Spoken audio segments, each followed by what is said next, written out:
తర్వాత మేము మీద నోటిఫికేషన్లు ఇస్తే ఇన్ని నోటిఫికేషన్లు ఎంబడెంబడే వద్దు, మేము చదువుకోలేకపోతున్నాం, నోటిఫికేషన్లను వాయిదా వేయండి. ఈ దేశంలో ఏదైనా ఒక రాష్ట్రంలో ధర్నా జరిగిందంటే అది తెలంగాణ రాష్ట్రంలోనే. 10 ఏళ్ళు వాళ్ళు చేయలే. Hello hi friends, welcome back to my channel strength of women. So నిన్న మంగళవారం రోజైతే రైతు భరోసా సభలో మన రేవంత్ రెడ్డి సార్ గారు పాల్గొన్నారు. సో అందులో అయితే మన నిరుద్యోగుల కోసం చాలా బాగా మాట్లాడాడు. జాబ్ల నోటిఫికేషన్స్ గురించి అయితే చాలా బాగా మాట్లాడాడు. నిజంగా రికార్డ్ అంటే వీళ్ళదే అనుకుంటా. మేబీ కాంగ్రెస్ ప్రభుత్వము అబద్ధాలు చెప్పడం అనేది అందులో ఫస్ట్ అనుకుంటా రికార్డు, మన అబద్ధాలు చెప్పడంలో రికార్డ్ అనేది. సో సార్ ఎలా చెప్తున్నాడు ఏంటో సార్కి అన్నా అర్థమవుతుందో లేదో తెలియట్లేదు. ఒక్క సంవత్సరంలో 60,000 పోస్టులు ఇచ్చాడంట. మరి ఎక్కడ 60,000 పోస్టులు ఇచ్చాడో అయితే ఏం అర్థం కావట్లేదు. ఒక్క సంవత్సరంలో 60,000 పోస్టులు ఇవ్వడం అనేది మన కాంగ్రెస్ ప్రభుత్వము రికార్డు సృష్టించిందంట. మరి ఇక్కడ నిరుద్యోగులందరూ ఏమనుకుంటారంటే నిజంగానే రికార్డు సృష్టించింది. ఎట్లా అంటే అబద్ధాలు చెప్పడంలో, మాయమాటలు చెప్పడంలో. ఎందుకంటే మా నిరుద్యోగులు మేము ఓటు వేయండి, మ్యాక్సిమం నిరుద్యోగుల సపోర్ట్ లేనిది, స్టూడెంట్ సపోర్ట్ లేనిది సార్ అయితే గెలిచింది లేదు. సో దాని జాబ్ పర్పస్లోనే మేము నోటిఫికేషన్స్ ఇస్తాము, జాబ్ క్యాలెండర్ అని చాలా మాటలు చెప్పిండు. సో ఆ పర్పస్లోనే సార్ అయితే సీఎం అయ్యిండు. అది మర్చిపోయిండట్టుంది. జాబ్ క్యాలెండర్ గురించే మర్చిపోయిండు. ఇదో పెద్ద లెక్క కాదనుకుంటున్నాం. సో ఒక్కటి సార్, మీరు ఎక్కడ 60,000 పోస్టులు ఇచ్చారో కొంచెం చెప్తారా సార్? 60,000 మంది కంట ఈ పర్సన్కి ఈ జాబ్ వచ్చింది, ఈ పర్సన్కి ఈ జాబ్ వచ్చిందని 60,000 మందిని తీసుకొచ్చి మరి చెప్పిస్తాడంట సారు. ఆ ఘనత మాత్రం మన సీఎం రేవంత్ రెడ్డి సార్కే మాత్రం ఉంటుంది. ఎలా 60,000 పోస్టులు ఇచ్చి ఎందుకు అలా చెప్తున్నాడు అనేసి. ఇచ్చింది ఎన్ని పోస్టులు సార్? తిప్పి కొడితే మీరు 12,000 పోస్టులు కూడా ఇవ్వలేదు ఇప్పటి వరకు. అక్షరాలుగా మాకు ఇప్పటి వరకు మీరు ఇచ్చిన పోస్టులు, మీ ప్రభుత్వం వచ్చినాక మీరు ఇచ్చిన పోస్టులు, డిఎస్కి 5,973 పోస్టులు అయితే ఇచ్చారు. ఇంకోటి మిగతా రంగాలలో ఆరోగ్య శాఖలో కానీ, ల్యాబ్ అసిస్టెంట్లో కానీ, ల్యాబ్ టెక్నీషియన్ కానీ, సివిల్ అసిస్టెంట్ పోస్టులలో కానీ అంటే అవి ఒక 582 పోస్టులు ఇచ్చారు. మొత్తం కలుపుకొని 11,985 పోస్టులు అయితే మీరు ఇచ్చారు సార్. ప్రజెంట్ ఇప్పటి వరకు మీరు మాకు ఇచ్చిన పోస్టులు అంటే సుమారుగా ఒక 12,000 పోస్టుల కంటే మీరు ఇవ్వలే. 12,000 కూడా ఇంకా 15 పోస్టులు తక్కువనే ఉన్నాయి.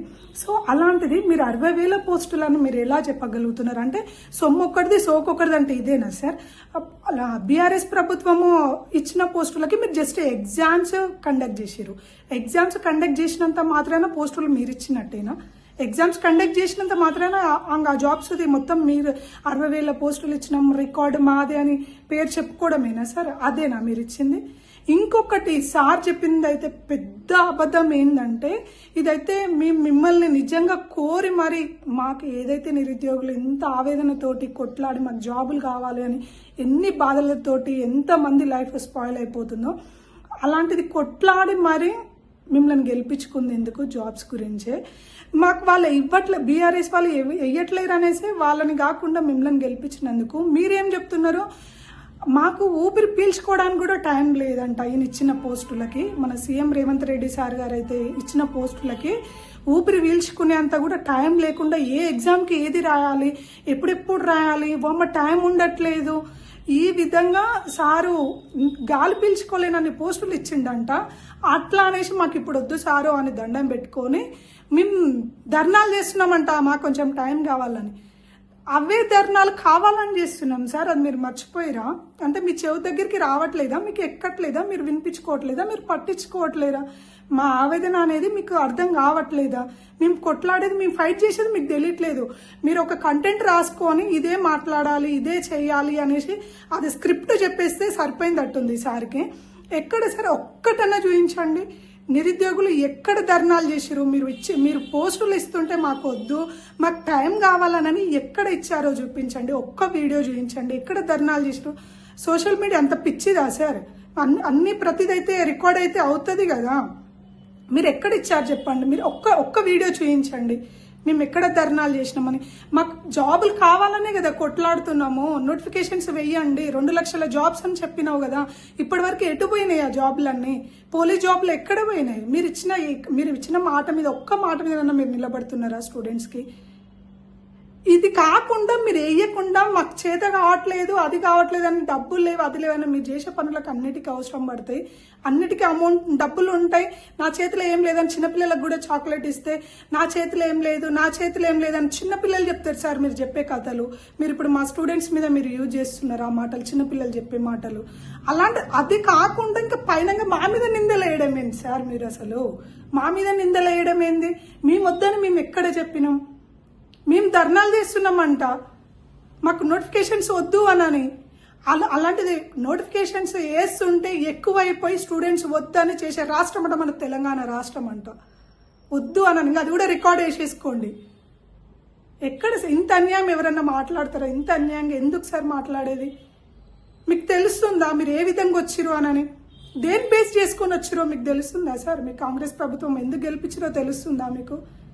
కనీసం నిజాలు మాట్లాడండి సార్. మీకు వేయకపోతే, మీ చేత కాకపోతే మీరు సైలెంట్గా ఉండండి, మీరు వేయకండి. కానీ వేయని పోస్టులకు మీరు చెప్పడం ఏంది? వేయని పోస్టులకు నేను ఇన్నేసినా అన్నేసినా 60,000 పోస్టులు ఎక్కడ సార్? 60,000 మందికి ఒక్కొక్క పర్సన్కి ఈ జాబ్ వచ్చిందని చెప్తాడంట సార్. 60,000 మందిని తీసుకొచ్చి మీకు ప్రూఫ్ కావాలంటే ఎక్కడ ప్రూఫ్? అంత పిచ్చోళ్ళా సార్? ఈ రోజులలో చిన్నపిల్లలను అడగండి తెలుస్తుంది. ఎవరు సార్ అంత పిచ్చోళ్ళు ఎవరు ఉన్నారు? 60,000 మంది కంటే ఒక్కొక్క పర్సన్కి ఈ పర్సన్కి ఈ జాబ్ వచ్చింది, మీకు ప్రూఫ్ కావాలంటే చూపిస్తాడంట సారు. 60,000 మందిని తీసుకొచ్చి 60,000 జాబ్లను ఇచ్చినానని చూపిస్తాడంట. అది కూడా ఒక్క సంవత్సరంలో. మరి ఒక్క సంవత్సరంలో 60,000 జాబులు వేయాలంటే మరి ఈ సంవత్సరంలో ఏమైపోయింది సరే? మరి అదే 60,000 జాబులు వేయచ్చు కదా. బీఆర్ఎస్ వాళ్ళ వేసిన పోస్టులకి మీరు ఎగ్జామ్స్ కండక్ట్ చేసి అది మీరు మీ అకౌంట్లో వేసేసుకొని 60,000 పోస్టులు ఇచ్చిన మనం చేతులు దులిపేసుకోవడమా? చేతులు దులిపేసుకోవడం అనేసే కదా. కనుక ఎవ్వరు గుడ్డోళ్ళు కాదు సార్. ఎన్ని రోజులు ఉంటారు? 2 ఏళ్ళు 3 ఏళ్ళు పాలిస్తారు. తర్వాత బీఆర్ఎస్ వాళ్ళని దింపినంత మాత్రాన మిమ్మల్ని దింపకుండా ఏమి ఉండము. అదే స్టూడెంట్స్, అది మర్చిపోకండి సార్. మాట్లాడితే నిజాలు మాట్లాడండి, ఎందుకు అబద్ధాలు ఎందుకు చెప్పేది? అసలు ఈ టాపిక్ వింటే, ఈ మీరు మాట్లాడిన మాట వింటే మాత్రము అసలు మామూలు బాధ అనిపించట్లేదు సార్. మీరు ఏ విధంగా మీరు ఇయ్యకపోవడం ఒకెత్త అయితే మా పైన నిందేయడం ఎంతవరకు కరెక్ట్? మేము ఎక్కడ ధర్నాలు చేస్తున్నాం? మాకు నోటిఫికేషన్స్ కావాలని ధర్నాలు చేస్తున్నాం, మాకు జాబ్స్ కావాలి, ఏజ్ అయిపోతుంది అనేసి ధర్నాలు చేస్తున్నారు ఒక్కొక్కరు పిచ్చోళ్ళలాగా.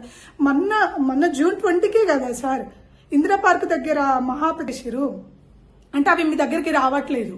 అలాంటిది ఏది కూడా మీ దగ్గరికి మీ చెవున పట్టట్లేదు. ఎందుకంటే మీ స్క్రిప్ట్ మీరు ఏదో రాసుకుంటారు, ఏదో చెప్తారో అయిపోతుంది అంతవరకు. ఏం కొట్లాడుతురా, బతుకుతురా, సస్తురా అనేది మీకు అవసరం లేదట్టుంది. అయితే ఎందుకు ఎంతగానో ఫైట్ చేస్తుంది అది మీకు తెలియకపోవడము. ఇంకొకటి పైనంగా మా మీద నింద వేయడం ఎట్లా సార్ అది? సో ఇది మన రేవంత్ రెడ్డి సార్ అయితే మన సభలో మాట్లాడింది. జాబ్స్ వద్దు అనేసి అయితే స్టూడెంట్స్ అయితే మరీ వద్దు, మాకు ఇప్పుడు వద్దు అని ధర్నాలు చేస్తురంట. ఏకంగా ఆయనను అడగట్లేరంట. ఏకంగా మాకు ధర్నాలు ఎవరు చేసారో తెలుసా సార్? ఇదే డిఎస్సి మొన్న ఏపీలో చేశారు సార్. వాళ్ళకి టైం లేదు, మాకు కొంచెం టైం ఇవ్వండి, మాకు నోటిఫికేషన్స్ వద్దని ధర్నాలు చేయలేదు, కొంచెం టైం ఇవ్వండి అని మన ఏపీలో చేసారు. అంటే మీరు ఏపీ తెలంగాణ ఒకటే అని మీరు అనుకుంటున్నట్టుందేమో. అది మీకు మొన్న ఏపీలో చేశారు సార్ వాళ్ళు ధర్నా. మన తెలంగాణలో మాకు జాబ్స్ కావాలి, నోటిఫికేషన్స్ కావాలి, నోటిఫికేషన్స్ వేయండి. ఇక్కడే 2 లక్షల నోటిఫికేషన్స్ ఎటు పోయినాయి? 2 లక్షల జాబ్లు ఎక్కడ పోయినాయి? ఆ జాబ్ల కోసం కొట్లాడుతున్నారు సార్ ఒక్కొక్కరు. సీఎం రేవంత్ రెడ్డి సార్ గారు మాట్లాడిన మాటలకి ఎంత బాధపడుతున్నాం, మన ఆవేదన ఏంటి అని సార్కి తెలియాలంటే ఖచ్చితంగా వీడియోని అయితే షేర్ చేయండి. సార్కి రీచ్ అయ్యేలాగా అయితే షేర్ చేయండి. వీడియో నచ్చితే లైక్ అండ్ షేర్, సబ్స్క్రైబ్ చేసుకోండి.